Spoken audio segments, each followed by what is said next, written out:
സൈക്കിളിൽ നിന്ന് വീണ കാര്യം മമ്മിയോട് പറയണ്ട. മമ്മി അറിഞ്ഞാലും നീതുമൊക്കെ അടിയും തരും സൈക്കിൾ വാങ്ങി വെക്കുകയും ചെയ്യും. കയ്യിൽ മുറിഞ്ഞത് ടീഷർട്ട് കൊണ്ട് പൊത്തി പിടിച്ചേക്കാം. ഇനി ത്രേസ്യാമ്മച്ചി മമ്മിയോട് പറയുവോ? പറയാതിരുന്നാ മതിയായിരുന്നു.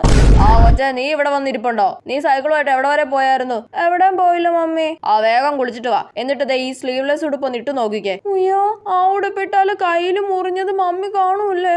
എനിക്ക് ഉടുപ്പ് ഇഷ്ടമല്ല മമ്മി. നീ ഒന്ന് ഇട്ട് നോക്കടി കൊച്ചേ, കറക്റ്റ് അളവാണോന്നൊന്ന് നോക്കട്ടെ. അല്ല, ഞാൻ ഇടൂല. മോളെ, ആ ത്രേസ്യാമ്മച്ചി ഒന്ന് ഇങ്ങ് വന്നേ. ആ വരുവാ. അയ്യോ, ത്രേസ്യാമ്മച്ചി മമ്മിയോട് ഇപ്പൊ പറയും.